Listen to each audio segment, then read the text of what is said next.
তোষামত নয়, ক্ষমতাকে প্রশ্ন করাই গণমাধ্যমের কাজ। আমরা প্রশ্ন করতে চাই আপনার হয়ে।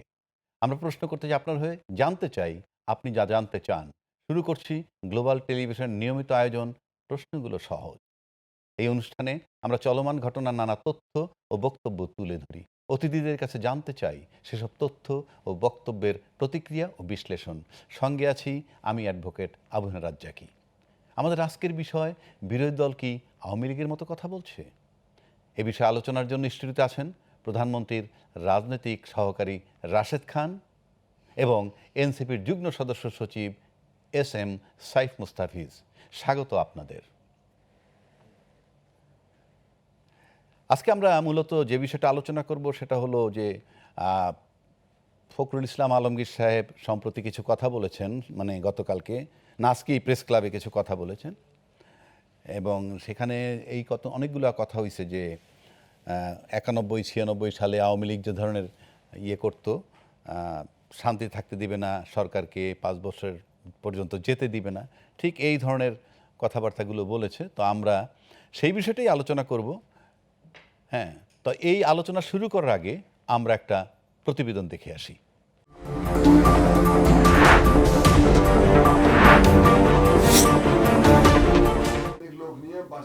সোমবার জাতীয় প্রেস ক্লাবে বাংলাদেশ ফেডারেল সাংবাদিক ইউনিয়ন বিএফইউজে ও ঢাকা সাংবাদিক ইউনিয়ন ডিইউজে আয়োজিত জুলাই গণঅভ্যুত্থানের দ্বিতীয় বর্ষপূর্তি উপলক্ষে এই আলোচনা সভার আয়োজন করা হয়।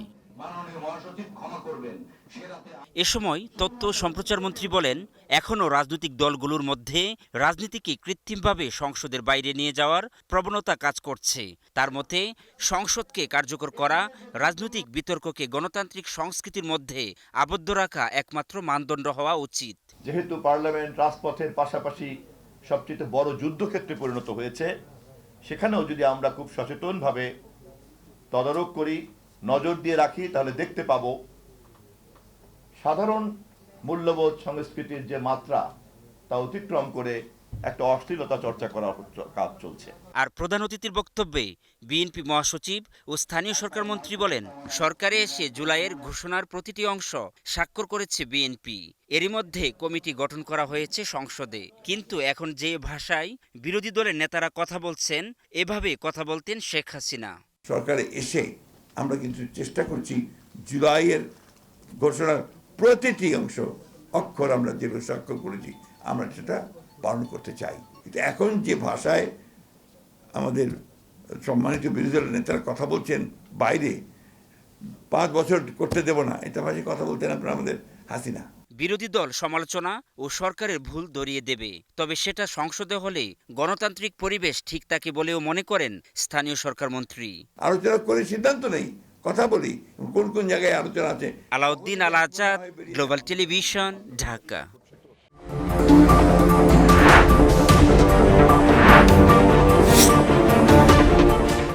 প্রতিবেদনটি আমরা দেখলাম, এখন আমরা আলোচনায় ফিরছি, শুরু করছি। আমরা যে প্রতিবেদন দেখলাম, জনাব রাশেদ, আপনার কাছে আমি প্রথম আসতে চাই। সেই বিষয়টা হচ্ছে যে কথাটা বললেন আমাদের সম্মানিত মানে বিএনপির মহাসচিব এবং স্থানীয় সরকার মন্ত্রী। উনি বললেন যে 1991-96 সালে শেখ হাসিনা যেভাবে কথা বলতো যে একদিনের জন্য সরকারকে শান্তিতে থাকতে দেব না, 5 বছর সরকার চালাতে দেব না, এই কথাগুলো উনি বলছেন। মানে আমার বক্তব্যটা হলো যে সরকারের মাত্র 5 মাস বোধহয় এখন চলছে, শেষও হয়নি।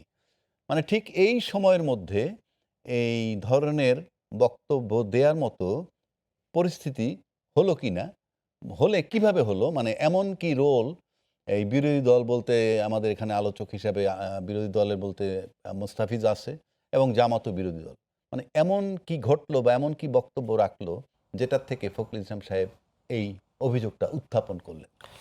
আপনাকে অসংখ্য ধন্যবাদ এবং আপনাকেও শুভেচ্ছা জানাই যে আপনি নিজেও একজন আলোচক ছিলেন এবং এখন আপনি হোস্ট হয়েছেন। আপনার এই ক্যারিয়ারের প্রতি আমার শুভেচ্ছা থাকলো। আশা করি এই যাত্রায়ও আপনি সফল হবেন, যেমনিভাবে আপনি একজন সফল আলোচক, একই সাথে একজন আইনজীবী। আমার যে বক্তব্য শোনেন, এই মুহূর্তে যারা আসলে অপোজিশনে রয়েছে তাদেরকে মানুষ অপোজিশন হিসেবে ওই অর্থে মানতে পারতেছে না। তাদের কাছ থেকে দেশের জনগণ অনেক কিছু প্রত্যাশা করেছিল। যদিও অনেকে এনসিপির যে 6 জন সংসদে আছে তাদের নিয়ে প্রশংসা করে, তবে এই প্রশংসা আবার জামাতের অন্তর্জালার কারণ। জামাতের এমপিদের সংসদে যে ভূমিকা, সেটি অত্যন্ত দুর্বল ভূমিকা। আমি মনে করি জাতীয় পার্টির এমপিরা যেভাবে ভূমিকা রাখতে পারতেন, জামাতের এমপিরা তার থেকেও দুর্বলভাবে নিজেদেরকে তুলে ধরছে, যে কারণে জামাতকে দেশের মানুষ বিরোধী দল হিসেবে মনে করতে পারছে না। দেখেন, আরেকটি বিষয় হলো যে জামাতের আমির তিনি কিন্তু সংসদে বলেছেন যে আমরা সংসদে যে আলোচনা করব, সংসদের আলোচনা আর বাইরের আলোচনা আমাদের ভিন্ন রকম হতে হবে। বাইরে আমরা অনেক কথা বলবো, কিন্তু সেটা আবার সংসদে আলোচনা করব না। নিশ্চয়ই আমাদের মাননীয় মন্ত্রী জনাব মির্জা ফখরুল ইসলাম আলমগীর সাহেব সেটি বললেন যে আপনারা সংসদে আসেন, আমরা আলোচনা করি, কথা বলি। কিন্তু সংসদে আপনি মিষ্টি ভাষায় কথা বলবেন, আপনি এরকম একটা ভান করবেন যে আপনি মনে হয় মাছ উল্টিয়েও খাইতে পারেন না। আচ্ছা, আমি কিন্তু মাঝখানে আমি একটা প্রশ্ন করি। আপনি বলছেন মানে জামাত, পার্টিকুলার জামাতের কথা বলেন, বিরোধী দল হিসাবে তাদেরকে মানুষ গ্রহণ করতেছে না, এটা একটা কথা বলছেন। আরেকটা বললেন জাতীয় পার্টির চেয়েও তাদের অবস্থা খারাপ, মানে জাতীয় পার্টি যেভাবে ছিল। কিন্তু আপনি আমরা বোধহয় সবাই মানে বিরোধী দল হিসেবে জাতীয় পার্টি কিন্তু গৃহপালিত জাতীয় বিরোধী দল বলতাম, বা আপনারাও বলতেন বিরোধী দল, মানে গৃহপালিত বিরোধী দল। পাশাপাশি জামাতকে বিরোধী দল হিসেবে মানতে চাচ্ছে না মানুষ। এই মানুষগুলো কারা? কারণ আমরা যদি সাধারণ দেশের জনগণকে ধরি, তাহলে এই জনগণের ভিতরে কোন মানুষগুলো তাদেরকে অ্যাকসেপ্ট করছে? কারণ বিএনপির লোক আছে, আওয়ামী লীগের লোক আছে, জাতীয় পার্টির লোক আছে, এনসিপির লোক আছে, জামাতের লোক আছে। জামাতের লোক জামাতের সমর্থন করবে, তাহলে কোন মানুষগুলো তাদেরকে? আচ্ছা শোনেন, জামাতের লোক বলতে যারা জামাতের কর্মী তারা না, দলের বাইরেও একটা অংশ থাকে যারা প্রকৃতপক্ষে সম্ভাবনা দেখে একটা দলকে ভোট দেয়। নির্বাচনের আগে মানুষ মনে করেছিল যে দেশের শিক্ষিত মানুষ জামাত এবং শিবির করে, এবং তারা ভালো ডিবেট করতে পারে, তারা এদেশের সংবিধান আইন সম্পর্কে ভালো জানে। সেই বিশ্বাস আমার কাছে মনে হয় আপনারও ছিল। কিন্তু জাতীয় সংসদে তাদের যে দুর্বল ভূমিকা, আমি সেটাই বলেছি যে আইন সংবিধান এটি নিয়ে জাতীয় পার্টির এমপিদের যে ধরনের জ্ঞান ছিল, জামাতের এমপিদের তার ধারে কাছেও নাই। আমি সেটাই বলেছি। এই জন্য জামাতের কাছ থেকে মানুষের যে প্রত্যাশা পূরণ হচ্ছে না। তো যে সময় আসলে একটি শক্তিশালী বিরোধী দল বাংলাদেশে থাকবে না, সে সময় কিন্তু গণতন্ত্রের জন্য হুমকি হবে, ক্ষতি হবে। যে কারণে যে দল প্রকৃতপক্ষে রাষ্ট্র পুনর্গঠন, রাষ্ট্রের পরিবর্তন এবং একই সাথে গণ অভ্যুত্থানের যে শক্তি, সেই শক্তিকে এগিয়ে নিয়ে যাওয়ার জন্য কাজ করবে।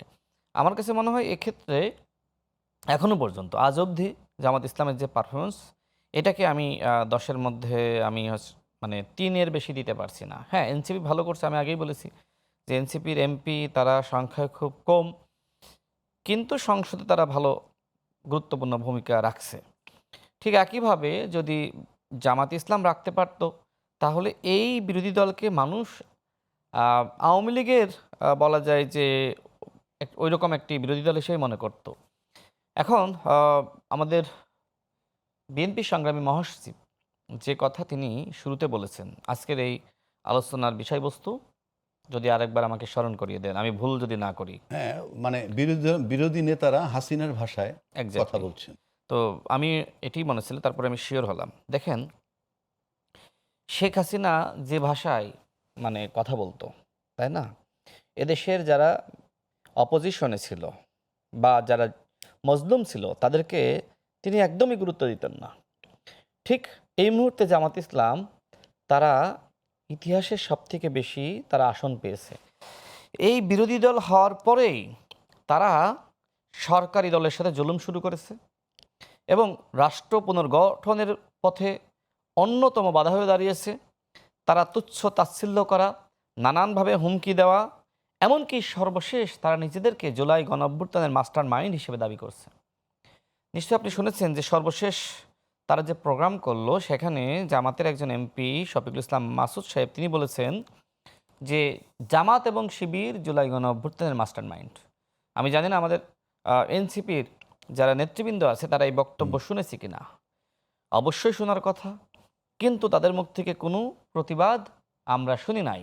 দেখেন, ডক্টর মোহাম্মদ ইউনূস নিজে যে সময় মাহফুজ আলমকে দেশের বাইরে নিয়ে গিয়ে মাস্টার মাইন্ড হিসেবে তার পরিচয় করিয়ে দিয়েছিলেন, সেই সময় সর্বপ্রথম সবার আগে প্রতিবাদ জানিয়েছিল জামাতের আমির।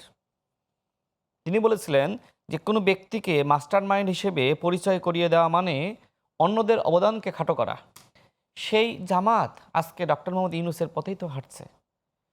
তারা প্রতিবাদ জানাইলো, আবার তারা এখন নিজেদেরকে মাস্টার মাইন্ড হিসেবে দাবি করছে। তাদের যে ছাত্র নেতৃবৃন্দ সাদিক কেমরা তারা বলছে যে আমরা পলিসি মেকিং করেছিলাম, মানে এমন একটা অবস্থা সৃষ্টি করেছে যে নাহিদ ইসলামরা মনে হয় রাশেদ একটু থামবেন, জামাত মানে শিবিরের দ্বারা ওই সময় পরিচালিত আপনার এই হয়েছে। কথাটা থেকে আমি আপনার কাছে আবার ফিরবো, তার আগে আমি এই বিষয়টা ধরে আমি একটু মোস্তাফিজ এর কাছে যেতে চাই। আমার বক্তব্য শেষ হয়নি, আমি 1 মিনিটে শেষ করি। আচ্ছা ঠিক আছে, করে। তো যেহেতু জামাতের যে আচরণ, হুমকি, গালিগালাজ এবং গালিগালাজকে এক ধরনের প্যাট্রোনাইজ করা, যেমন এর আগে জামাতের আমির নিজেই কিন্তু মাননীয় প্রধানমন্ত্রীকে নিয়ে নাসিরুদ্দিন পাটোয়ারি যে ভাষায় কথা বলেছিল তার সহধর্মিণী এবং কন্যাকে নিয়ে, এরপরে তিনি নাসিরুদ্দিন পাটোয়ারিকে ইঙ্গিত করে জাতীয় সংসদে দাঁড়িয়ে তিনি প্রতিবাদ জানিয়েছিলেন এবং তিনি বলেছিলেন যে এই ধরনের ঘৃণ্য বক্তব্য যারা মাননীয় প্রধানমন্ত্রী এবং তার পরিবারকে নিয়ে দিবে তাদের বিরুদ্ধে আইনানুগ ব্যবস্থা নেওয়ার দাবি তিনি জানিয়েছিলেন। সেই জামাতের আমির এখন নাসিরুদ্দিন পাটোয়ারিকে পাশে বসিয়ে তিনি তার প্রশংসা করছেন। মানে কি, নাসিরুদ্দিন পাটোয়ারি তুমি যা বলতেছো করতেছো বলো। নাসিরুদ্দিন পাটোয়ারির বক্তব্যগুলো যদি আপনি দেখেন, সে মন্ত্রীদেরকে তুই তুকারি করে মানে এমন ভাষায় কথা বলেছে যেগুলো আসলে এখানে রিপিট করার যোগ্য না। এবং সর্বশেষ বিএনপি সংগ্রামী মহাসচিবকে নিয়ে যে মন্তব্য করেছে আপনিও জানেন আমিও জানি, নতুন করে আর না বলি। তো এরপরে বলেন যে রাজনৈতিক যে সংস্কৃতি, আপনি নিশ্চয়ই আমাদের বয়সে ছিলেন, আমি দেখেছেন, আপনার তাই না? শেষ করি, লাইনটা শেষ করি।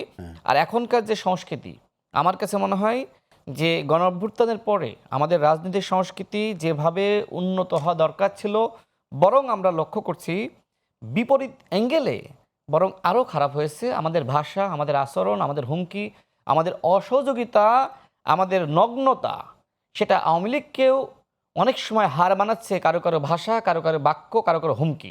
এই জন্য আজকে বিএনপির মহাসচিব এই কথা বলেছেন যে আপনাদের কারো কারো ভাষা ঠিক শেখ হাসিনার মতন। শেখ হাসিনা যেভাবে জুলাই গণ অভ্যুত্থানের সময় আন্দোলনকারীদেরকে রাজাকারের বাচ্চা বলল, আর এখন আপনারা যে ধরনের কথা বলছেন, আপনারা একটু চিন্তা করেন তো। আপনারা বলছেন শব্দের বিপরীতে শব্দ। এনসিপির অনেকে দেখলাম ফেসবুকে লিখেছে যে ঠিক আছে নাসিরুদ্দিন পাটোয়ারি সে শব্দ বোমা ছাড়তেছে, আপনারাও এইভাবে আপনারা শব্দ বোমা ছাড়েন। আমি দেখেছি তারা লিখতেছে। আমার প্রশ্ন হলো, শেখ হাসিনার এই গালির কারণে যদি বাংলাদেশে একটি গণ অভ্যুত্থান হয়ে যায়, তাহলে আপনি বলেন যে আপনি প্রত্যেকটা জেলায় যাচ্ছেন, আপনি ওই এলাকার মন্ত্রীদেরকে এমপিদেরকে গালিগালাজ করতেছেন, তাহলে এই যে ওই এলাকার যারা ভোটার বা সমর্থক তারা সংক্ষুব্ধ হওয়া কি স্বাভাবিক নয়? রাইট, আমি আপনার কাছে আবার আসবো। আমি ঠিক এই জায়গাটা থেকে শুরু করতে চাই। আচ্ছা মোস্তাফিজ, আপনি দেখেন কতগুলা অভিযোগ উনি করেছেন। 1 নম্বর, আপনারা আওয়ামী লীগের মতো আচরণ করছেন এবং কোন জায়গায় আওয়ামী লীগকে ছাড়িয়ে যাচ্ছে। আমার সব অভিযোগ কিন্তু তাদেরকে নিয়ে না, আমি কিন্তু আগেই তাদেরকে বলেছি যে তাদের ভূমিকাও গুরুত্বপূর্ণ আছে। আমি জামাতকে নিয়ে বলেছি। তারপরে ধরেন বাক স্বাধীনতা থাকুক বা রাজনৈতিক বক্তব্য দেন, সেখানে তো একটা সীমাবদ্ধতা থাকবে শব্দ প্রয়োগের, ভাষা প্রয়োগের। যেমন নাসিরুদ্দিন নিয়ে কিছু অভিযোগ উনি উত্থাপন করলেন, খুব খারাপ ভাষায় কথা বলে, তুই তুকারি করে কথা বলে। এই সব কিছু মিলে আপনি এর পরিপ্রেক্ষিতে কি বলবেন? জি, ধন্যবাদ আপনাকে। আমার সমালোচক যিনি আছেন এবং যারা টিভি পর্দায় দেখছেন তাদেরকে শুভেচ্ছা জানাচ্ছি। এখানে দেখেন, কথাটা খুবই সিম্পল। যেটা উনি বলছেন, আমার কথাটাও সেটাই, যে ভাষাগত জায়গায়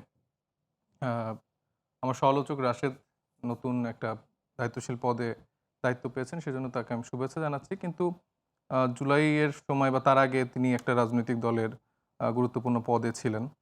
তো সেই জায়গা থেকে বিএনপিকে তিনি এখন যতটা ধারণ করেন, তখন আসলে ততটা ধারণ করতেন কিনা সেটাও একটা ব্যাপার। এবং এখন ধারণ করার পরে তার যে বক্তব্যগুলো আসছে, সেটাও তো আসলে রাজনৈতিকভাবে অনেকেই বলছে যে এটা আসলে ওই নাসরুদ্দিন পাটোয়ারি টাইপের বক্তব্য হচ্ছে। তো প্রধানমন্ত্রীর রাজনৈতিক উপদেষ্টা হিসেবে মানে প্রধানমন্ত্রীর ভাষা কি তাহলে এরকম? মানে তাহলে কি আমরা জাতীয়ভাবে এটা মনে করে নিব নাকি যে এই রাশেদের বক্তব্যগুলোই প্রধানমন্ত্রীর বক্তব্য, উনি না বলে হয়তোবা রাশেদকে দিয়ে বলাচ্ছেন। প্রত্যেকের রাজনৈতিক জায়গা থেকে কিছু, কিছু আইডিওলজি থাকে, বক্তব্যের প্যাটার্ন থাকে এবং আ উনি যে আমি যেটা বললাম মানে কেন বললাম যে উনি এখন অনেক বিএনপি হয়ে গেছেন। তো উনি যখন বিএনপিতে ছিলেন না, যে ১৭ বছরের কথা আমি বলছি, সেই ১৭ বছরে বিএনপিকে এমন কোনো আজে-বাজে কথা নাই, বলা হইতো না। অসাব্র ভাষায় গালি দেয়া হতো, সংসদে আজে-বাজে কথা বলা হতো। তারেক রহমানকে এই যে চুপ্পুকে তারা বসিয়ে রেখেছেন এখনো সযত্নে লালন-পালন করছেন। সেই চুপ্পু নিজে হচ্ছে যে প্রধানমন্ত্রী জনাব তারেক রহমানকে খাম্বা তারেক বলতেন। তারপরে প্রেসিডেন্ট জিয়াউর রহমান সাহেবকে বলতেন যে পাকিস্তানের চর। বেগম খালেদা জিয়াকে নিয়ে যেসব কথা বলতেন সেগুলো আমি অন লাইভ বলতেও পারছি না। এবং আওয়ামী লীগের যেসব নেতাকর্মীরা ছিল, ওই যে টাকলা মুরাদ একটা এমপি ছিলেন না? তথ্য প্রতিমন্ত্রী সম্ভবত। তো এরা এত আজে-বাজে কথাবার্তা বলতেন, তখন আমার এই যে সমালোচক রাশেদদের মনের যে আগুন, মনের যে রাগ বা ছাত্রদলের ভাইদের যে এখন যে শরীরের ভেতরকার আগুন, সেটা তখন কই ছিল? মানে এখন যে তাদের এত রাগ মানে একদম মেরে ফেলবে, কেটে ফেলবে, কাউকে একদম মানে ঘোষণা দিয়ে দিচ্ছে যে তোমাদেরকে নাসিরকে ছাড়া আসো, দেখি আমি তোমাদের প্রোটেকশন দেখব বা হামলা করা যায়, এগুলো একজনের চোখ তুলে ফেললো। মানে আলিফ নামের যে ছেলেটা, তাকে চোখটা অন্ধ করে ফেললো। তাদের যুক্তি একটাই, যে এই যে এরকম রাজনৈতিক বক্তব্য এরকম কথাই বলছে, আমার মাননীয় প্রধানমন্ত্রী তারেক রহমানকে নিয়ে এরকম কথা বলছে, আমি তো সহ্য করতে পারছি না, আমি এখন আপনাদের চোখ অন্ধ করে দিতে হবে। আপনারা হয় থামেন, নাইলে চোখ অন্ধ হবেন, আপনারা মরবেন। এর বেশি তো আসলে সুযোগ নাই। তো আমার কথা ১৭ বছর ধরে তাহলে আপনাদের এই ক্ষমতাটা কই ছিল? আপনাদের ওয়ার্ডে, ওয়ার্ডে এত নেতাকর্মী, এই যে এখনকার এই যে এত রাশেদ যারা নতুন করে বিএনপিতে একদম সক্রিয়, কঠোর, প্রভাবশালী নেতা হয়ে উঠছেন, আপনাদের এই আগুনগুলা কই ছিল ১৭ বছরে? ১৭ বছরে আমরা দেখি নাই যে একটা আওয়ামী লীগের কোনো নেতাকে ফুলের টক আপনারা দিতে পারছেন। পলায়, পলায় থাকতেন। আপনারা এই বিভিন্ন চরে, বিভিন্ন বনে বাজারে পলায়, পলায় থাকতেন। মানবেতর জীবনযাপন করতেন যারা তৃণমূলের। আর যারা হনু টাইপের নেতা, তারা তো বিদেশ, কেউ লন্ডন, কেউ শিলং, কেউ অমুক তমুক দেশে তো নিজেদের সেফটি সিকিউরিটি এনশিওর করে ছেলে-মেয়েকে পড়াশোনা করার ব্যবস্থা করে দিয়ে সেটা তারা মেইনটেইন করত। কিন্তু এই যে তাদের এই যে এখন নতুন করে গজায় ওঠা যেসব নেতারা হইছে এবং তারা যে বারবার রাজনৈতিক শিষ্টাচার শিখাচ্ছে, তাদের সেই সময়কার ওই জায়গাটা কই ছিল? এখন নতুন, নতুন ক্ষমতা এসে খুব মানে ক্ষমতার এখন গরম হয়ে গেছে। ৬ মাসের মধ্যে এখন সব খুব মানে গরম দেখাচ্ছে। এই গরমের রাজনীতি যদি করতে চায়, মানে আমার সমস্যাটা কোথায় দেখে দেন? আমি বলছি যে এই যে সারা দেশে ভুতুড়ে বিদ্যুৎ বিল আসছে। আজকে একটু আগে আমি দেখলাম যে সেই মন্ত্রণালয় থেকে, সেই দপ্তর থেকে একটা বিজ্ঞপ্তিও দিছে যে রাজনৈতিক নেতারা এইসব ভুল মিথ্যা দিচ্ছে। আপনি যে এই যারা টিভিতে দেখছে, আপনি কমেন্ট সেকশনগুলো একটু বললেন যে আসলে আপনারা পাচ্ছেন কিনা? আমরা মাঠে তো জরিপ করতে যাচ্ছি। সেখানে তো দেখতে পাচ্ছি যে প্রত্যেকটা জায়গায় এরকম ভুতুড়ে বিল আসছে। গ্যাস নাই, গ্যাসের তীব্র সংকট, বাসাবাড়িতে রান্না-বান্না হচ্ছে না। এগুলো তো বাংলাদেশের মানুষ ফেস করতেছে। মানে গ্যাসের যারা সিলিন্ডার গ্যাসের গাড়িতে চলাচল করছে, তারা মানে গ্যাস ভরতে পারছে না। তেলের দাম বেড়ে গেছে। তারপরে আপনার এখন নতুন করে যে এই সংকটটা তৈরি করা হচ্ছে, এটা নিয়ে একটা সিন্ডিকেট করে দেখা যাবে যে গ্যাসের দাম বাড়ায় ফেলতেছে। তো এই সমস্যাগুলো যখন আমরা সম্মুখীন হই, এটা যখন আমার যে কোনো ধরেন যশোরে গেলাম বা আমি সিরাজগঞ্জে গেলাম, সেখানকার এলাকার স্থানীয় নেতারা এই জাতীয় সমস্যাগুলোর সাথে যখন তাদের সমস্যাগুলো আমাদেরকে বলছে, তো সেটাকে আমরা অ্যাড্রেস করব না? আমি হয়তো সুন্দর করে সাবলীল ভদ্র ভাষায় কথা বলছি। আরেকটা নেতা তো ধরেন তার মতো করে বলবে, চাঁদাবাজকে চাঁদাবাজ বলবে, চোরকে চোর বলবে, গডফাদারকে গডফাদার বলবে। ঠিক আছে, এইটা যখন বলে তখন তাদের গাজালা না, করে। আমি বলি তখন ধরেন এই মুহূর্তে পার্লামেন্ট নাই, আবার পার্লামেন্ট বসবে। এই যে পার্লামেন্ট নাই, আবার পার্লামেন্ট বসবে, এর মাঝখানের যে সময়টা, এই সময়টায় যেমন ধরেন এই যে গ্যাসের বিল বাড়ছে বা বিদ্যুৎ বিল বাড়া নিয়ে যে আলোচনা, এগুলো যদি ভৌতিক বিল হয় কিংবা সরকার যদি গায়ের জোরে বাড়ায় থাকে, সেটা কি কোনো ফোরাম নাই আপনাদের আলোচনা করার? মানে বিদ্যুৎ মন্ত্রীর সাথে দেখা করে যে ভাই আপনি যে বিদ্যুৎ বিলটা বাড়াইলেন কোন লজিকে, কি যুক্তি? এই যে আমরা তো এবং সেই আলোচনাটা আমি বলছি মন্ত্রীর সাথে কি বসার সুযোগ নাই? মানে পার্লামেন্ট যখন বসবে তখন পার্লামেন্টে আলোচনা করলেন, কিন্তু পার্লামেন্টের বাইরে কি মন্ত্রীদের সাথে বসে সেটা আলোচনা করা যায় না? তারপরে বাইরে এসে প্রতিবেদন দিতে পারেন না যে আমরা গেছিলাম, উনি যৌক্তিক ব্যাখ্যা দিতে পারেন নাই এবং সুতরাং আমরা এই জন্য আন্দোলন করি আপনি বিদ্যুৎ বিল কম। তারা তো সেই রকম কোনো রাস্তা খোলা রাখছে না। আপনি সংসদের বাইরে তারা এইরকম কোনো আলাপ আলোচনা করার জন্য তাদের ব্যক্তিগতভাবে কোনো সময় নেই। মানে এই আলোচনাগুলোর জন্য আমরা চেষ্টা করেও পারছি না। যখন আমরা দলীয় জায়গা থেকে বিবৃতি দিচ্ছি, এটা তো ধরেন আমরা বিএনপিকে খারাপ চেয়ে বলতেছি না। একটা দলের থেকে যখন একটা প্রেস রিলিজ আসছে এই সমস্যা কেন্দ্রিক, সেটাকে অ্যাড্রেস করে তো তারা জিনিসটাকে দেখতে পারে। তখন উল্টা যদি আপনি সেই মন্ত্রণালয় থেকে বা সেই সেক্টর থেকে যখন পাল্টা আরেকটা বিবৃতি দেয় যে এটা আসলে মিথ্যা প্রোপাগান্ডা, তাইলে আপনি কি বলবেন? মানে সেখানে কি আর কোনো আলোচনার জায়গা থাকে যখন আপনার দেয়া বক্তব্য যেটা সাধারণ মানুষজন প্রতিনিয়ত ফেস করছে, সেটাকে আপনি বলছেন যে এটা একটা প্রোপাগান্ডা, একটা মিথ্যা ইনফরমেশন। তো সেটাখানে আপনি আলাপ আলোচনা কতদূর চালাবেন? আচ্ছা। এবং এই কথাগুলো যখন আপনি মানে জনগণের কথাগুলো আপনি বলছেন, কঠোর ভাষায় তো আপনার বলতে হবে। কারণ তাদের তো চামড়া আসলে এই ৬-৭ মাসে গন্ডারের চামড়া হয়ে গেছে। আপনার কঠোর ভাষায় বললেও তাদের আসলে গায়ে লাগছে না। আচ্ছা। গায়ে না লেগে উল্টা ধরেন নিজেদের মতো করে বিবৃতি দিচ্ছে, নিজেদের কোনো বার্তা দিচ্ছে। মিস্টার ফখরুল ইসলাম আলমগীর সাহেব বলছে যে, "না, এত কঠোর কেন বলবে? আমরা তো ১৭ বছর ক্ষমতার বাইরে ছিলাম। ৬ মাসের মাথায় কেন আমাদেরকে নামাই দিতে চাইবে? ঠিক আছে। আমাদেরকে আরো আদর যত্ন করে লালন পালন করে আমি আরো ১৭ বছর আমি আমাদেরকে ধারণ করেন।" মোস্তাফিজ আপনার কাছে আমি আসবো। এখন আমি একটু আবার রাশেদ খানের কাছে আসছি। আপনি যেহেতু আপনাকে আমি খুব ব্যক্তিগতভাবে ভালো চিনি, টক শো করেছি, আপনি একটা উদ্যমী মানুষ এবং আপনি এখন প্রধানমন্ত্রীর খুব কাছের মানুষ। দুটো অভিযোগ তার। হ্যাঁ, তবে আমি এই বিষয়টা আপনাকে বলবো, একটু একটা বিরতি নিয়ে আসি, বিরতির পরে।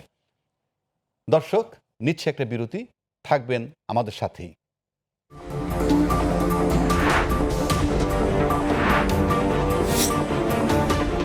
ফিরে আসলাম বিরতির পর। সাথে থাকার জন্য ধন্যবাদ। সাথে আছে প্রধানমন্ত্রীর রাজনৈতিক সহকারী রাশেদ খান এবং আরও আছেন এনসিপির যুগ্ম সদস্য সচিব এস.এম. সাইফ মুস্তাফিজ। আমি এখন রাশেদের কাছে ফেরত যাচ্ছি পুনরায়।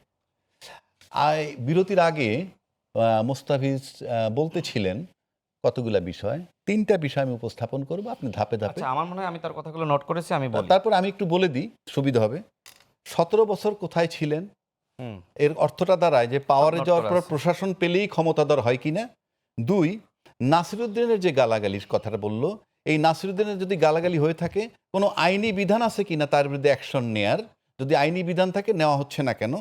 3 নম্বর বলতেছি, বিদ্যুতের যে দাম বা দ্রব্যমূল্যের যে দাম, সে ব্যাপারে কনসার্ন যে মন্ত্রী বা তাদের সাথে দেখা করার সুযোগ পাচ্ছে না বলে সাইফ অভিযোগ করছে। আপনি যেহেতু প্রধানমন্ত্রীর খুব কাছের লোক, আপনার কাছে প্রস্তাব থাকবেই, আপনি উত্তর দিবেন এবং ওনারা যাতে দেখা করতে পারে সেই ব্যবস্থাটা করবেন। আচ্ছা শোনেন, আমি যতটুকু সাইফ মুস্তাফিজকে চিনি, তিনি কিন্তু বিএনপি পরিবারের একজন লোক, মানে তার বাবা পরিবার তারা বিএনপির রাজনীতির সাথে সম্পৃক্ত, এমনকি তার বাবা রুহুল কবির রিজভী সাহেবের সাথে রাজনীতি করতেন।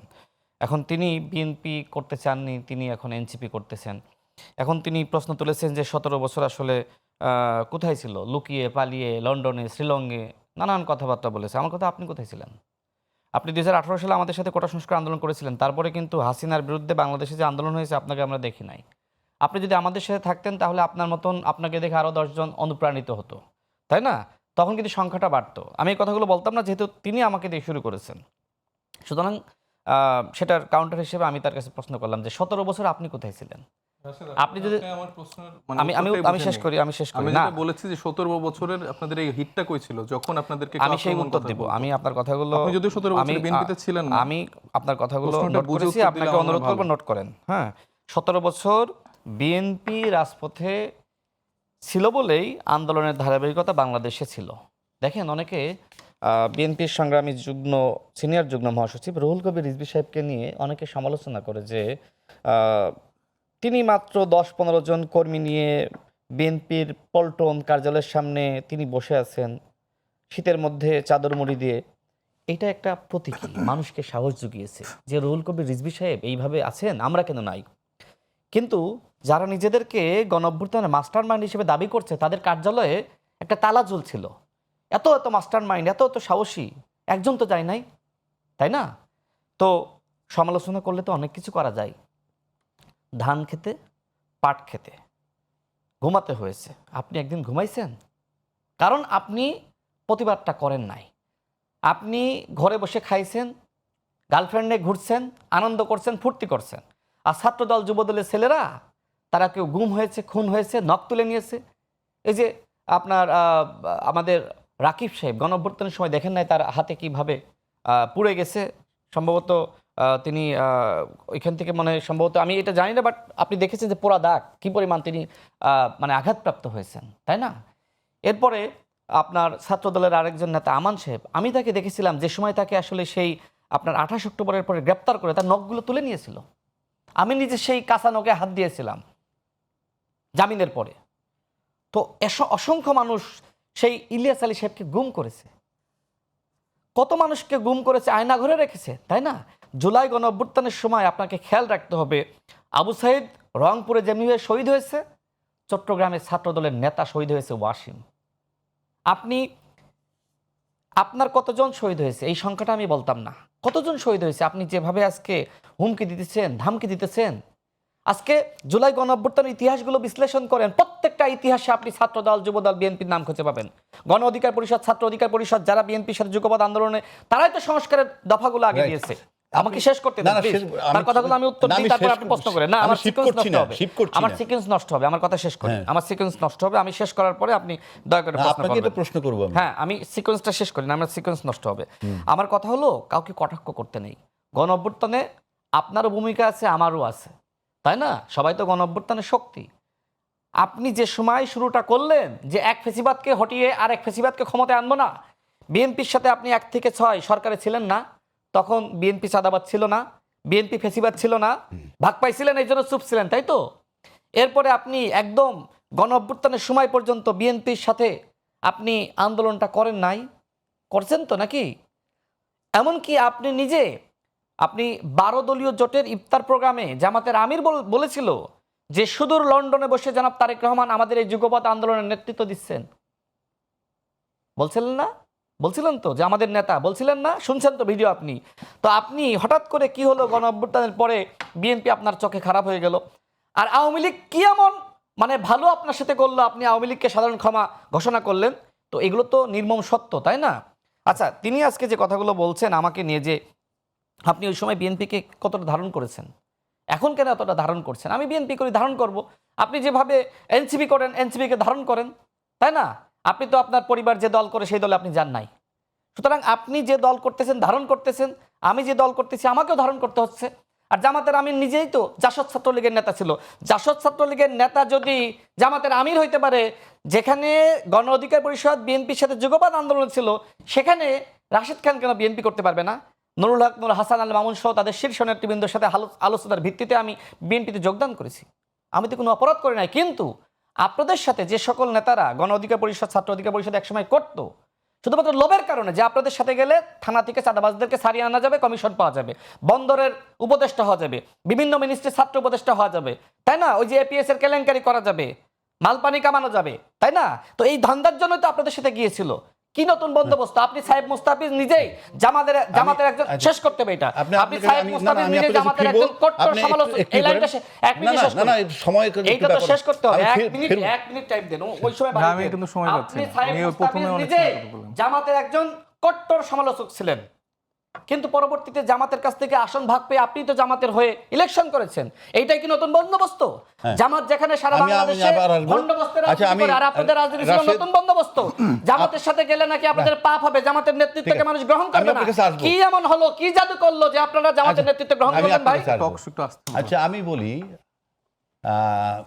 আমি নোট করছি, আমি অ্যাড্রেস করি আগে। আমি আপনাকে যেটা বলি, অ্যাড্রেস করে যেটা বাদ যে আপনি বলেন না, মানে আমি ওর নোটগুলো, মানে ওনার ঠিক আছে, জবাব দিবেন। হ্যাঁ। আচ্ছা, আপনি জবাবটা দিবেন, তার আগে আমি একটা প্রশ্ন করে রাখি, যে এই যে কথাটাগুলো বললো, আপনার জন্য আন্দোলন বিএনপিও করেছে, আপনারাও করেছেন, এবং আইডিওলজিগতভাবে যদি দেখি তাহলে তো আপনারা মাঠে আন্দোলন করছেন আওয়ামী লীগের বিরুদ্ধে, তারাও করছে আওয়ামী লীগের বিরুদ্ধে। সেই হিসেবে আপনাদের ভিতরে যে বন্ধুত্বটা হওয়ার কথা ছিল, অর্থাৎ বিএনপি এবং এনসিপির সাথে যে বন্ধুত্বটা হওয়ার কথা ছিল, সেই বন্ধুত্বটা আমরা দেখতে পাচ্ছি না কেন?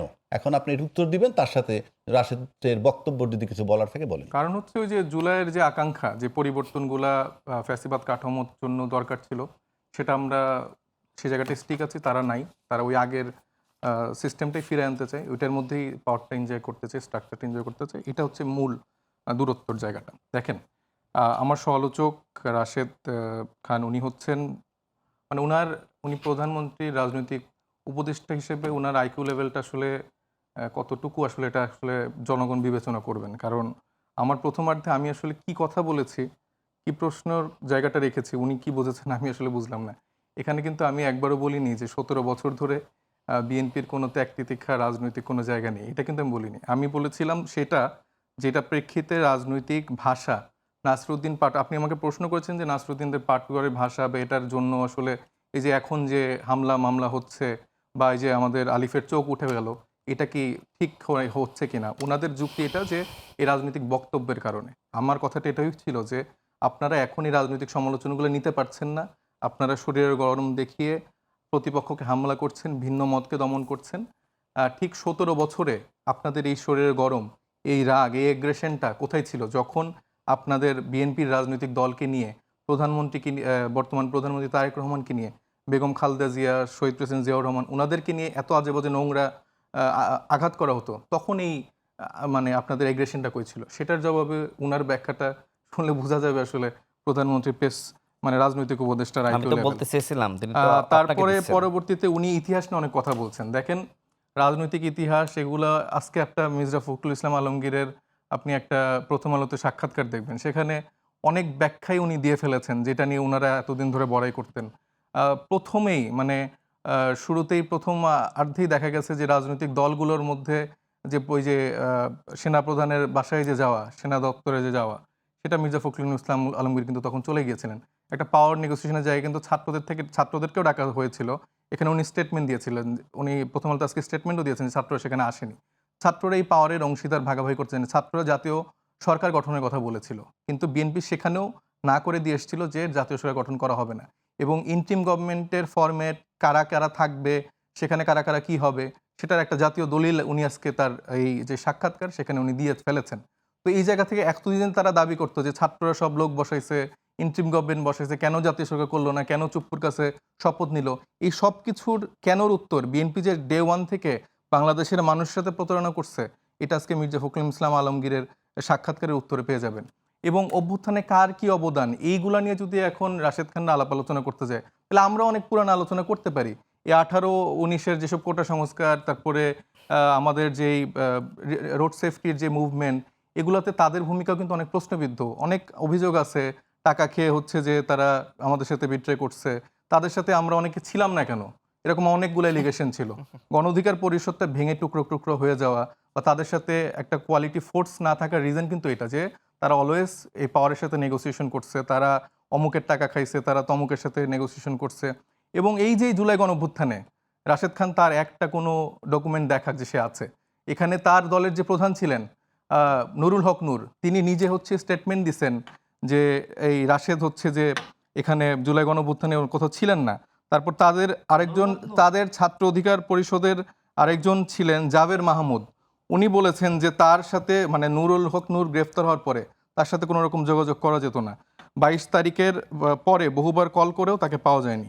তো এই অভিযোগগুলো তাদের তাদের আপনাদের ছাত্র অধিকার পরিষদের নেতা। আমি তো বিএনপির সাথে আছি, তো সেটা তো আপনি কি চিনি না, আপনি তাইলে আপনি হয়তো বা অভ্যুত্থানের সময় বিএনপির গুপ্ত হিসেবে মানে আমি গণ অধিকারে ছিলেন, বিএনপির গুপ্ত হিসেবে ছিলাম। তো আপনি বলেন জাবের মাহমুদকে, আপনার যেই দলে গুপ্ত হিসেবে ছিলেন সেই দলের ছাত্র সংগঠনের ছাত্র। তো এই যে রাশেদদের কথা বলতে গেলে শেষ করা যাবে না, বুঝছেন? তো এইগুলা তার ইতিহাস সে ভুলে যায়। সে এখন নিজেকে আপাদমস্তক ডে-ওয়ানের বিএনপি মনে করছে, ডে-ওয়ানের বিএনপি মনে করছে। 3 আগস্ট আপনি নামবেন, 3 তারিখে তো সবাই নামছে। আপনার যে শোনেন 3 তারিখে আপনি সবাই আসিফ নামছে। মাহমুদকে জিজ্ঞেস করবেন যে প্রথম এক দফা ঘোষণা দেওয়ার জন্য আসিফ মাহমুদকে আমি প্রস্তাব দিয়েছি। হ্যাঁ, আপনি আপনার জাতিসংঘের সাথে যে সম্পর্ক তৈরি হয় না, আপনার সময় আমি পাঠিয়েছিলাম। আপনি আমাকে একটু আগে আপনি আমার অবদান সম্পর্কে জানতে গেলে বললে আপনি পাগল হয়ে যাবেন।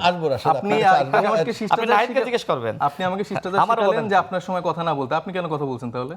না ঠিক আছে, আমি আপনার মতো তো ন্যূনতম শিষ্টাচার নেই। আপনি বলেন, আপনি আমার সময় কেন কথা বলেন তাহলে বলেন? আপনিও তো বলেছিলেন। না না না, আপনি তো থামাই, না আমি কথা বলিনি। আপনি থামাই দিয়েছেন, আমি থামাই আপনি এই যে এটা কিন্তু ভাই এটা আপনি খুবই থামাই দিয়েছেন, unfortunate। আমিও আমার থামাই দিয়েছি। উনি কিন্তু ঠিক আছে, বারবার বলে যে আমার আসবো। কথার ফ্লো নষ্ট হয়ে যায়। তো উনি প্র্যাকটিক্যালি সে আপনি বলেছিলেন, করে। আমিও থেমে গেছি না? এবার বলেন, শোনেন, যেটা বলছি যে উনি যেগুলো দাবি করছে আসিফকে, হ্যাঁ আসলেই এক দফার ঘোষকই রাশেদ খান, বুঝছেন?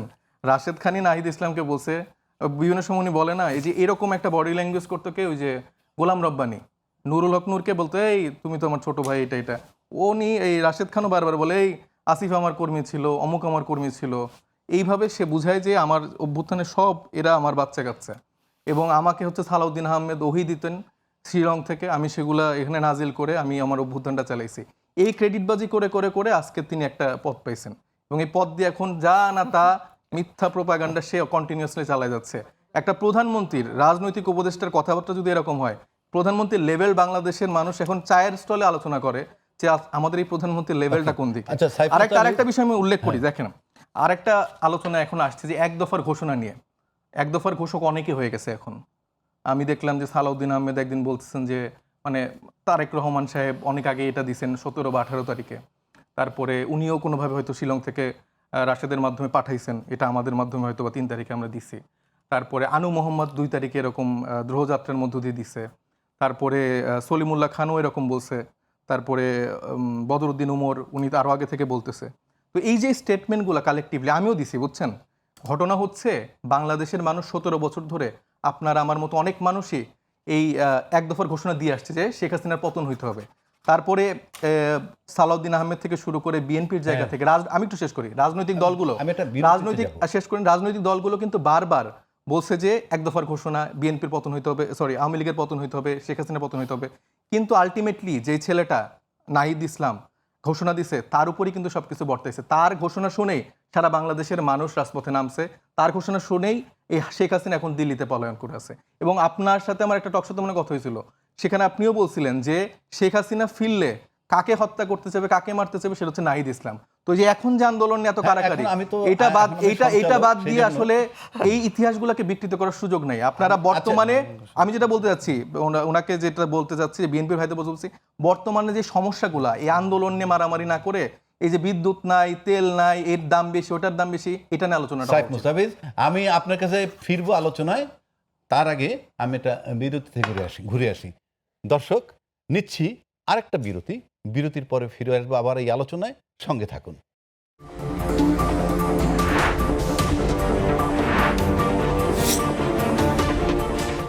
দর্শক, ফিরে আসলাম বিরতির পর, সরাসরি চলে যাচ্ছি আলোচনায়।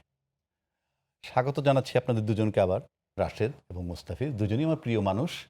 তো মুস্তাফিজ, আপনাকে যেখানে রাখছিলাম আমি সেখান থেকে আপনি যে বিষয়টা আমি মূলত বলতে চাচ্ছি, দেখেন, এক দফার দাবি আপনি দাবি করেন, রাশেদ দাবি করুক, আমি দাবি করি, XY যেই দাবি করুক না কেন, সেটা আমার কাছে মেইন ফোকাস পয়েন্ট না।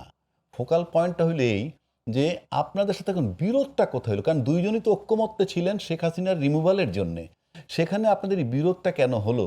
এবং এই যারা এখন আজকে যেমন আপনি বললেন যে বিএনপি এইটার কৃতিত্ব নিতে চায়, যে জুলাইয়ের ঘোষক তারা বা এক দফার দাবি তারা আসছে, তার মানে এইটা কি এখন কোনো এই চেতনাটা কি খুব মূল্যবান, এটা কেউ শোল্ডারে নিতে পারলে তারা লাভবান হবে, এই ধরনের কিছু?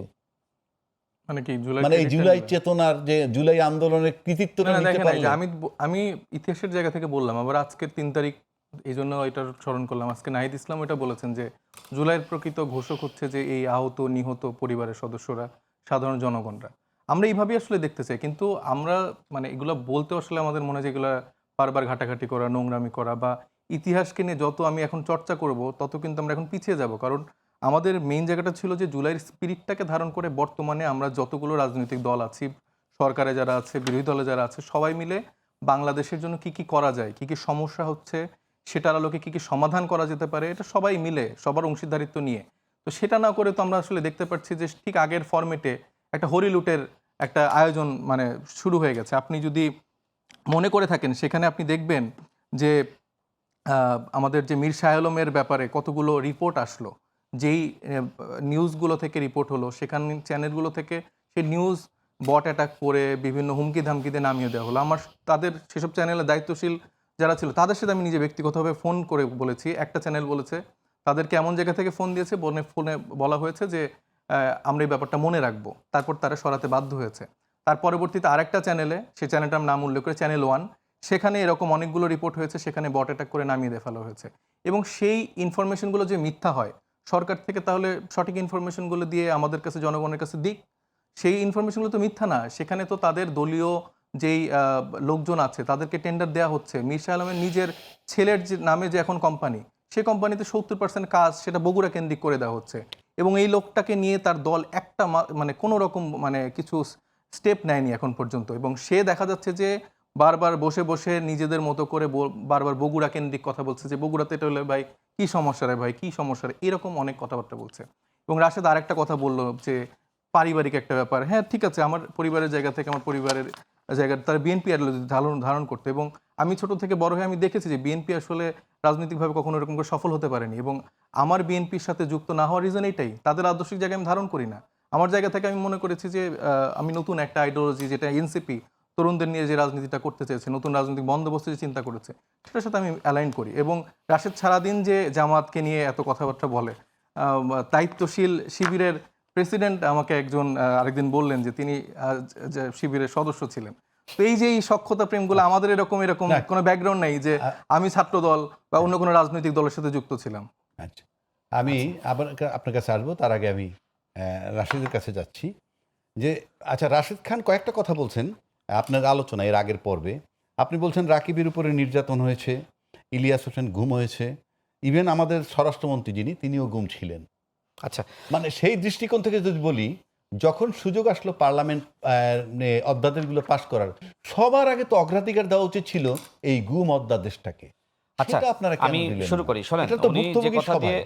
যে কথা দিয়ে আমাদের সাহেব মুস্তাফিজ যেটি বললেন, এই প্রশ্নের আমরা যে উত্তরটা সময় দিয়ে 2018 সালে কোটা সংস্কার আন্দোলন করেছি, আমরা যারা নেতৃত্বে জায়গায় ছিলাম, ইত্তেফাক পত্রিকা নিউজ করেছিল যে কোটা সংস্কার আন্দোলনের 4 শীর্ষ নেতা শিবিরের রাজনীতির সাথে সম্পৃক্ত। এরপরে সেখানে যে ধরনের কথাবার্তাগুলো লেখা হয়েছিল যে 13 সালে আমাকে বা ফারুক, নুরুল হক নূর, হাসান আল মামুন আমাদেরকে আসলে হল থেকে বের করে দিয়েছে, নানান কথাবার্তা।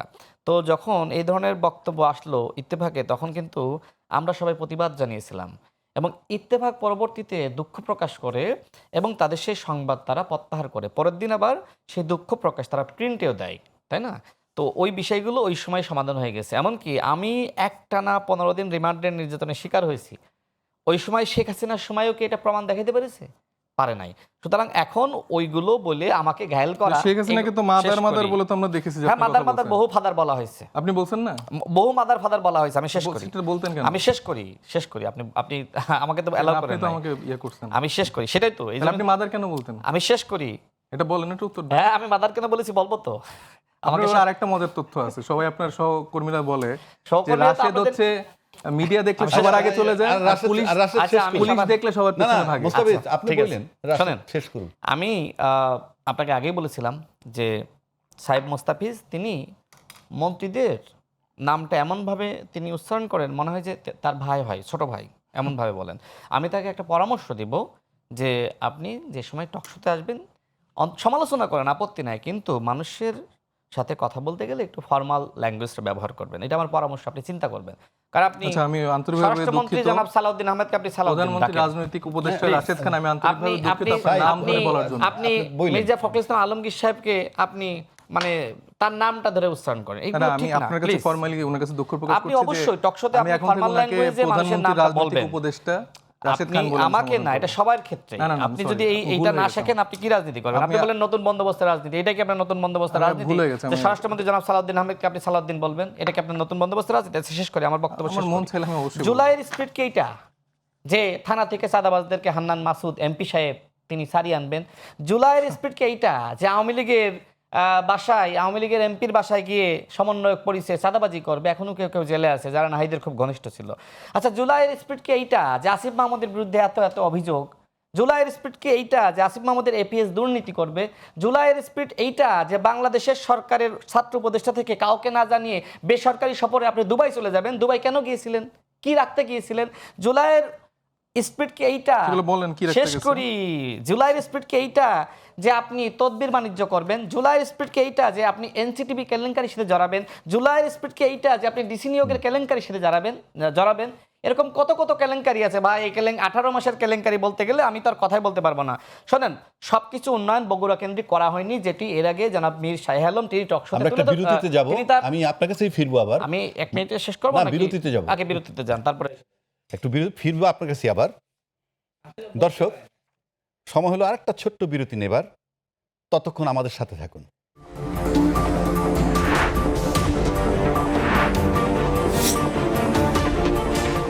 দর্শক, বিরতির পর ফিরে এলাম, সরাসরি চলে যাচ্ছি রাশেদ খানের কাছে। রাশেদ খান বলেন। আচ্ছা, জুলাইয়ের স্পিড কি এইটা যে জামাতের নেতৃত্বকে দেশের মানুষ গ্রহণ করবে না? এরপরে এই কথা বলার পরে জামাতের নেতৃত্বকে গ্রহণ করলো নাহিদ ইসলাম। জুলাইয়ের স্পিরিটকে এইটা যে নাসিরউদ্দিন পাটোয়ারি বলল জামাত স্বাধীনতা, সার্বভৌমত্ব এবং মানচিত্রের জন্য হুমকি, জামাত সংস্কার চায় না, জামাত ভণ্ডামি করছে, জামাতের সাথে ইসলাম যায় না, এত কথা বলার পরে আবার জামাতের কলে গিয়ে বসা, এটা কি জুলাইয়ের স্পিরিট? জুলাইয়ের স্পিরিটকে এইটা হাসনাত আব্দুল্লাহ বলল জামাত কি ইসলামিক দল, এখন সে জামাতের শিশু হয়েছে। জুলাইয়ের স্পিরিটকে এইটা আপনি সাইফ মুস্তাফিজ বললেন জামাতের সাথে যাবেন না, আপনারা জামাতের বিরুদ্ধে বিদ্রোহ ঘোষণা করলেন, এরপরে জামাতের কাছ থেকে আপনি আসন নিয়ে নিলেন। তা জুলাইয়ের স্পিরিট তো এইটা না। জুলাইয়ের স্পিরিটকে এইটা আপনি বললেন যে রেকর্ডেড। আমি আজকে বলছি কখনো যদি আপনার এনসিপি জামাতের সাথে যায়, সংরক্ষিত নারী আসনের এমপি আমি হব না, মনির হোসেন বলেছিল। তারপরে সে এমপি হওয়ার জন্য কি না করলো দেখেন। তো জুলাইয়ের স্পিরিট তো এইগুলো না যে আপনি নতুন বন্দোবস্তের রাজনীতি করছেন, তো নতুনটাই করেন। আপনি কেন জামাতের সাথে গেলেন? জামাত তো ভণ্ডবস্তের রাজনীতি করে। জুলাই স্পিরিট এইটা যে জামাত ইসলাম বলল বিদেশিদের সাথে বৈঠক করে যে আমরা ক্ষমতায় গেলে কোথায় বলেছি শরিয়া আইন বাস্তবায়ন করব, সংসদে এখন সারাদিন বলছে শরিয়া আইন চাই। তো কাদের সাথে আপনারা জোট করেছেন? জুলাইয়ের স্পিরিট তো এইটা না। জুলাইয়ের স্পিরিট ছিল দেশের পুনর্গঠন, রাষ্ট্রের পরিবর্তন। আচ্ছা, আপনারা তো খুব ফেরেস্তা, তাই না? 18 মাসে খুব ফেরেস্তাগিরি করেছেন। মানুষ তো আপনাদেরকে ভোট দিয়ে ক্ষমতায় বসাবে। আপনারা বললেন না যে বিএনপি সংস্কার চায় না, বিএনপি এই মানতেছে না, সেই মানতেছে না, তারপরে কেন মানুষ বিএনপিকে ভোট দিল? গণভোট নিয়ে, জুলাই জাতীয় সনদ নিয়ে বিএনপির অবস্থান সেই সময় যা ছিল এখনো তাই আছে। মানুষ কেন আপনাদেরকে ভোট দিল না? সেই প্রশ্নটা নিজের কাছে করেন। শোনেন, জামাতের সাথে যতদিন থাকবেন বড় হইতে পারবেন না। জামাতের সাথে থেকে জামাতের যে ভণ্ডামি সেটা শিখতেছেন, বরং পরিশীলিত রাজনীতি করেন। জি, কি প্রশ্ন করেন? ভোট দেয় নাই, ভোট বিএনপি কে দিয়েছে, কারেক্ট। কিন্তু আমি তো দেখতেছি ধরেন এনসিপি একটা নতুন দল, মাত্র 1 বছরের মাথায় নির্বাচন করে তারাও তো 6টা আসন পাইছে এবং সংরক্ষিত আসন 2টা, 8টা। মানে বাংলাদেশের ইতিহাসে তো মানে এই 1 বছরের দলের কোন পার্টির এই 6টা আসন পাওয়া বিরল ঘটনা। এটা কি দেখেন, এটা কিভাবে হলো? তার সাথে তো আমি একমত। নাহিদ ইসলাম এক দফার ঘোষণা দিয়েছে, তবে 2 তারিখে 2 আগস্ট আনু মোহাম্মদ স্যারের নেতৃত্বে যে দ্রোহযাত্রা হয়েছিল সেটার ঐতিহাসিক গুরুত্ব আছে। কারণ ওই দিন আব্দুল কাদেররা যে প্রোগ্রাম ঘোষণা করেছিল সেই প্রোগ্রামটা বাস্তবায়িত হয়নি। তখন কিন্তু এই আনু মোহাম্মদ স্যারদের দ্রোহযাত্রায় লাখো মানুষ যুক্ত হয়েছিল। আপনি বাম বলে কাউকে ছোট করবেন, প্রগতিশীল বলে কাউকে খাটো করবেন, এটা হইতে পারে না। জুলাইয়ের সময় ডানের ভূমিকা আছে, বামের আছে, মধ্যপন্থী ভূমিকা আছে। জুলাইয়ের সময় সমস্ত রাজনৈতিক দলের ভূমিকা আছে, নাহিদ ইসলামদের ভূমিকা আছে। আমরা তো কেউ বলছি না যে নাহিদ ইসলামদের ভূমিকা নাই। আপনি আমাকে বললেন জুলাইয়ের সময় আপনি কোথায় ছিলেন, কই ছিলেন? আহনাব সাইদ খানকে জিজ্ঞেস করবেন রাশেদ খান কোথায় ছিল, আসিফ মাহমুদকে জিজ্ঞেস করবেন। শুনেন, জুলাইয়ের সময় সর্বপ্রথম আমি যাচ্ছি সাইদ, আপনার কাছে জুলাইয়ের সময় সময়টা কন্ট্রোল করতে হবে। কমিউনিকেশন নাহিদ ইসলাম দেশ, সেটা আমি করিয়ে দিয়েছিলাম। ঠিক আছে, ধন্যবাদ। আপনার সুযোগ পেলে আবার আসবো। সাইফ, আপনি বলেন। সাইফ, আপনি বলেন। প্রথমে আমি আমার ক্ষমা চেয়ে আমি আমার রাশেদ খানকে কি বলে সচিব পদ, জাস্ট 2 মিনিট। সচিব পদমর্যাদার প্রধানমন্ত্রী রাজনৈতিক উপদেষ্টা রাশেদ খান যে মিথ্যা প্রোপাগান্ডাগুলো আসলে নিয়মিতভাবে ছড়িয়ে যাচ্ছে, সেটা আসলে ওনাকে আমি বলবো যে একটু প্রমাণ সহ দিক। এই যে দুর্নীতি করার কথাগুলো বলেন, অমুক তমুক ছাত্র, তাদের পিএস, এত অভিযোগ প্রমাণিত করে তাদের ব্যাপারে ব্যবস্থা নেন। এখন তো আপনারা সরকারের দায়িত্বশীল জায়গায় আছেন, আপনার প্রধানমন্ত্রীর খুব গুরুত্বপূর্ণ কাছের লোক, তার কথাগুলাই আপনি বলেন। তো সেই জায়গা থেকে আপনারা ব্যবস্থা নেন, এটা একটা। তারপরে যারা বলছেন যে যাদের সাথে জোট করছেন, দেখেন আমি এখনো স্ট্রেট ফরওয়ার্ড এখানে বলছি যে আমি চাই যে এনসিপি স্বতন্ত্র রাজনীতিটা আগাক। ইলেকটোরিয়াল জোটের জায়গাটাই সে সময়ে আমরা যে সিদ্ধান্ত আমাদের দল থেকে নেওয়া হয়েছে সেটাকে আমরা সাধুবাদ জানিয়েছি, এবং যেই দলের সাথে জোট করা হয়েছে তাদেরকে সে যেভাবে ব্যাখ্যা করছেন, এই দলের সাথেই তো তাদের দীর্ঘ 15-20 বছরের একটা সম্পর্ক ছিল। তাদের সাথে তারা ক্ষমতা একসাথে বসেছে, তাদেরকে মন্ত্রিত্ব দিয়েছে, রাজনৈতিক প্রাসঙ্গিক করার জায়গা থেকে প্রেসিডেন্ট জিয়াউর রহমান বা বিএনপির যে কত বড় একটা অবদান, সেটা মনে হয় সেই ইতিহাস উনি জানেন না। তো এই দলকে নিয়ে যে তাদের এত অ্যালার্জি, তাহলে সেটাকে নিয়ে সবার আগে কোশ্চেন করা উচিত প্রেসিডেন্ট জিয়াউর রহমানকে নিয়ে, বেগম খালেদা জিয়াকে নিয়ে, তারেক রহমানকে নিয়ে, তারপরে নাহিদ ইসলাম বা এনসিপিকে নিয়ে আপনারা প্রশ্ন করেন। ইলেকটোরিয়াল জোটটা কি এবং কোন জোটের ফরম্যাটে কিভাবে আসে এটা মনে উনি জানেন না। তারপরে উনি আরও যে জায়গাগুলো বলছেন যে এই যে ইতিহাসের জায়গাটা বারবার ব্যাখ্যা করার চেষ্টা করছেন। আমি বারবার বলছি, দেখেন আজকে আমাদের টকশোর ভিতরে একটা মানে মেজর টাইম চলে গেছে, আমরা এই নিয়ে ডিবেট করছি, মানে কাদা ছোড়াছড়ির কথা। কিন্তু এখানে কিন্তু আমি প্রথমেই শুরু করেছিলাম যে মানুষের গ্যাসের বিলের সমস্যা, এখানে বিদ্যুৎ নেই, মানুষের খাবারের কষ্ট। প্রধানমন্ত্রী তারেক রহমান 18 মাসে 1 কোটি কর্মসংস্থানের 6 মাসে একটা কর্মসংস্থানও হয়নি। যেটা হয়েছে তাদের দলের এই যে রাশেদ খানদের মতো যারা আছেন গুরুত্বপূর্ণ ব্যক্তি, তাদেরকে হয়তো পদায়ন করা হয়েছে। তারপরে সালাউদ্দিন আহমেদ নিজের ছেলেকে বসিয়েছেন, এই রকম কিছু পদায়ন হয়েছে। কিন্তু যে সাধারণ মানুষকে তারা স্টেটমেন্টগুলো দিয়েছে সেই সমাধানগুলো কিছু হয়নি। আমরা বারবার এই বিতর্ক করতে চাই না ইতিহাসে কার কতটুকু অবদান। বাংলাদেশের সাধারণ মানুষ জানে যে তারা কার ডাকে রাজপথে নেমেছিল। 17 বছর ধরে তারেক রহমান অনেকবার 1 দফার ঘোষণা দিয়েছেন, আনুর মোহাম্মদরা অনেকবার 1 দফার ঘোষণা দিয়েছেন, প্রত্যেককে আমরা সমীহ করে সম্মান করি। কিন্তু প্রকৃত অর্থে যার ডাকে মানুষ সাড়া দিয়েছেন তারটাই আমরা কথা বলছি, তার জায়গাটাই আমরা বলছি। তো এই জায়গাগুলো যদি অস্বীকার করে, ইতিহাসকে বিকৃত করে তারা নিজেদের বর্তমান পরিস্থিতির দায়গুলোকে এড়িয়ে যায়, বর্তমানে যে সংকটগুলো চলছে, সাধারণ মানুষগুলো বাজারে যে 1,000 টাকা খরচ করে মানে দেখা যাচ্ছে যে 2-3 দিনের বাজারও যখন কিনতে পারছেন না, সেটা তারা আমলে নেয় না। তারা ভুলে যায় 17 বছর ধরে তারা কতটা কষ্টের সাথে, কতটা লড়াইয়ের সাথে তারা গিয়েছিল এবং বাংলাদেশের মানুষকে যে স্বপ্ন তারা দেখেছিল 6 মাসের মধ্যেই তারা সেটাকে একদম ধুলণ্ঠিত করে ফেলেছে।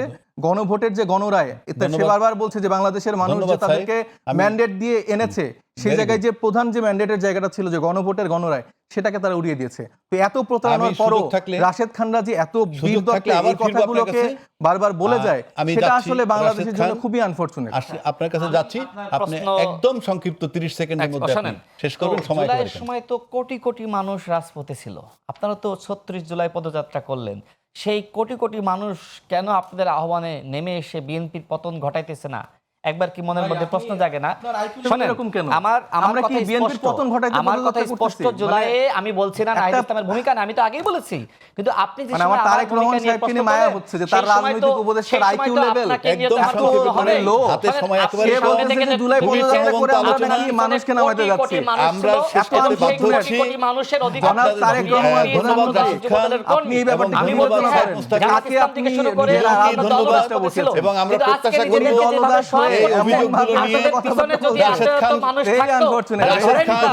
রাশেদ খান সহযোগিতা করবে সাইফকে, যাতে আমার প্রশ্ন হলো নেপালে যদি আমরা একেবারে শেষ করে বলি, ক্ষমতায় যেতে পারে, রাশেদ খান আপনারা কেন বাংলাদেশের সহযোগিতা করবেন, আপনি সহযোগিতা করবেন জামাতের বিরুদ্ধে আসতে বলছিলেন না, সেই জামাত কি ধন্যবাদ রাশেদ, ধন্যবাদ সাইফ। দিয়েছে যে সেই মধুকে দর্শক, আজকের মতো আমরা এখানেই শেষ করছি প্রশ্নগুলো সহজ পর্ব।